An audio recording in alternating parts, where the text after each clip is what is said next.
শুরু করছি অখণ্ড সংহিতা বা অখণ্ড মণ্ডলেশ্বর শ্রী শ্রী স্বামী স্বরূপানন্দ পরমহংসদেবের উপদেশ বাণী প্রথম খণ্ড, কলিকাতা, পয়লা বৈশাখ 1334।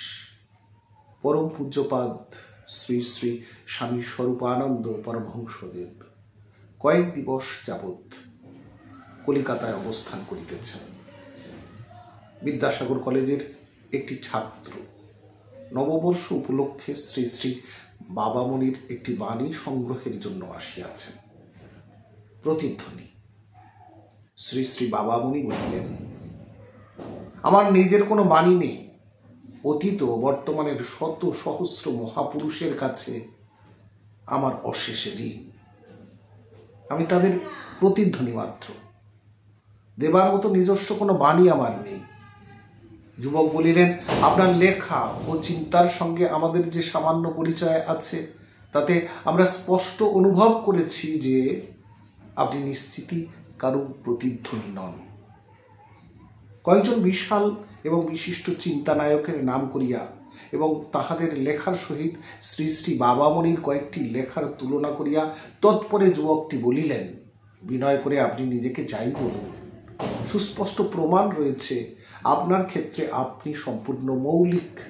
আপনার চিন্তা ধার করা ভাবুকতা নয়, আপনার পরিকল্পনা অপর কোনো নামজাদা ব্যক্তির সুকৌশল অনুকৃতি নয়। ভাবে, ভাষায়, ভঙ্গিতে আপনি সম্পূর্ণ পৃথক, সম্পূর্ণরূপে বৈশিষ্ট্যশালী এবং স্বকীয় ব্যক্তিত্বের মহিমায় সুমহান। অনুধ্বনি। শ্রী শ্রী বাবামণি হাসিয়া বলিলেন, তাহলে আমি অনুধ্বনি? অর্থাৎ মহৎ ব্যক্তিরা যারা যা বলেছেন, করেছেন বা ভেবেছেন, আমি তাদের অনুকরণ করব বলেই অনুরূপ বলি না, করিনি বা ভাবি না। কিন্তু তারা যে যা বলেছেন, যে যা করেছেন, যে যা ভেবেছেন, তার প্রভাবকে আমি অস্বীকার করি না। ওস্তাদ তার সুরবিনে মেঘমল্লার বাজাচ্ছেন, সাকরেদ তার সঙ্গে সঙ্গে ওস্তাদের স্বরগ্রামের আরোহণ অবরোহণের সাথে সাথে নিজের বীণার সুর ভাবছেন। একে বলে অনুকরণ। কিন্তু দিকে দিকে কত বীণায় যে তার পরাণ আছে, সেই সুর সাধা বীণার তারে এসে মেঘমল্লারের মূর্ছনা যেন আছাড় খেয়ে পড়ছে।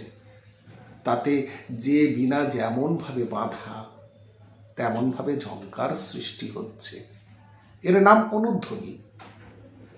অনুধ্বনি কোনো মূল ধ্বনির অনুকরণ করে না, কিন্তু যেখানে যে সুর লহরীর উত্থান পতন হচ্ছে, সেখানে নিজের মনের মতো করে ঝঙ্কার আস্বাদন করে। আমাকে যদি কারো প্রতিধ্বনি বলতে না চাও, তাহলে বলো অনুধ্বনি। প্রতিধ্বনির নিজস্বতা নাই। ধ্বনির সে অবিকল প্রতিরূপ, হিজ মাস্টার্স ভয়েস। অনুধ্বনির পরবশ্যতা নাই।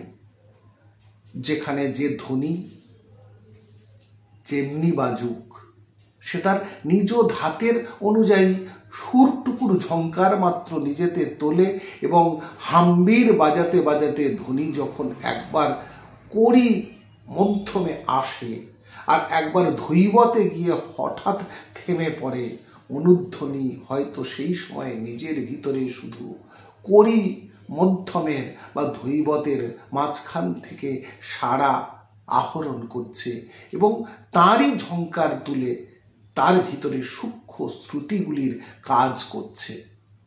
ধ্বনিতে যা আছে, প্রতিধ্বনিতে তাই আছে, বরং অনুকরণের অক্ষমতা হেতু কিছু কমও আছে। ধ্বনিতে যা আছে, অনুধ্বনিতে তার অল্পই আছে, কিন্তু যেখানে যে অল্পটুকু আছে, তার ভিতরেও নিজস্বতার পরিপুষ্টি ও পরিবিকাশ এত যে ধ্বনির যে সেটা গৌণ প্রভাবে সৃষ্ট, এ কথা বিচার করেও বোঝা কঠিন। এই জন্যই বলছি, আমাকে প্রতিধ্বনি বলতে না চাও, অনুধ্বনি বলো। যুবক বলিলেন, কিছুদিন আগে আমি অমুক মঠে তাদের এক মহাপুরুষের তিরোধান উৎসব উপলক্ষে সৎসঙ্গ করতে গিয়েছিলাম। দেশের বর্তমান চিন্তানায়কদের প্রসঙ্গ উঠল, যার নামই ওঠে বিচারে সাব্যস্ত হয়ে যায় যে এখনো তার চিন্তা দেশ ও জাতির উপর তেমন কিছু মঙ্গল প্রভাব বিস্তার করেনি। কেউ হয়তো খুবই ভালো লেখেন কিংবা খুবই চমৎকার বলেন, কিন্তু তাদের কথা মানুষের মর্মকে ভেদ করে না।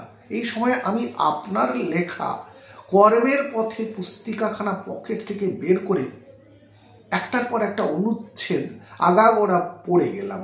সকলেই এক নিঃশ্বাসে শ্রবণ করলেন এবং পড়া শেষ হওয়ার পর নিস্তব্ধ হয়ে রইলেন। আমি বললাম, এই একজন চিন্তানায়কের আবির্ভাব লক্ষ্য করবার বিষয়, যার বাণী মর্মকে ভেদ করে, শুধু চামড়া ছুঁয়েই যার হস্ত নিক্ষিপ্ত বাণ ভূতল সাই হয় না। অমনি একজন সাধু উচ্চকণ্ঠে বলে উঠলেন, ওটা আর একটা নতুন জিনিস কি হলো হে? প্রত্যেকটা কথা যে আমাদের মঠের প্রতিষ্ঠাতার নকল হে, সম্পূর্ণ নকল। একটা প্রতিধ্বনিকে তুমি মৌলিক জিনিস বলে চালাতে চাও? শ্রী শ্রী বাবামণি হাসিয়া বলিলেন, সাধুজি ঠিকই বলেছেন। যিনি যত সুন্দর সুন্দর কথাই বলুক, তার আগে কেউ না কেউ সে কথা নিশ্চয়ই দুটি চারটি কখনো বলেছেন। কিন্তু কে যে কার প্রতিধ্বনি আর কে যে কার প্রতিধ্বনি নয়, সেইটি নিয়েই মুশকিল হে।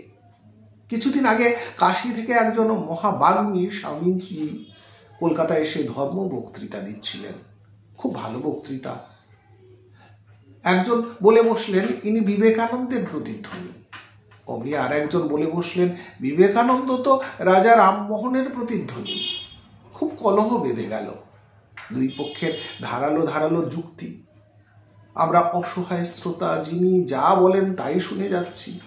এক পক্ষ বলছেন, বিবেকানন্দই ভারতে প্রথম দেখালেন যে হিন্দু ধর্মকে প্রচার করা যায়, প্রচার করা উচিত, এবং প্রচারের দায়িত্ব সন্ন্যাসীদেরই স্কন্ধে ন্যস্ত হওয়া প্রয়োজন।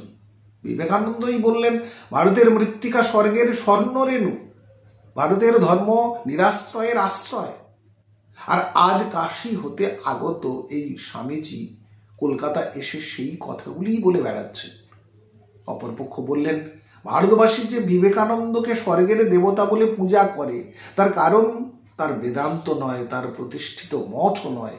তিনি যে নারীর উন্নতির জন্য অন্তরে আবেগ অনুভব করেছেন, স্ত্রী জাতিকে ম্যানুফ্যাকচারিং মেশিনে পরিণত করে রাখার প্রতিবাদ করেছেন, ছুত মার্গের তীব্র নিন্দা করেছেন, জাতিভেদের অবিচারে জর্জরিত সমাজে, অত্যাচারিত নিপীড়িত জনসমাজের স্বাধীন সহজ স্ফূর্তির জন্য ব্যাকুল আবেদন জানিয়েছেন। তার এই মহামানব মূর্তি তাকে দেশ পূজ্য করেছে, এবং রাজা রামমোহনের লেখা খুঁজে দেখো, এর প্রত্যেকটি কথা বিবেকানন্দের আগেই রামমোহন রায় বলে গেছেন। এভাবে কে যে কার প্রতিধ্বনি তাই নিয়ে তুমুল তর্ক চলল, কিন্তু কোনো মীমাংসায় কেউ পৌঁছতে পারলেন না বা আপোষও কেউ করলেন না।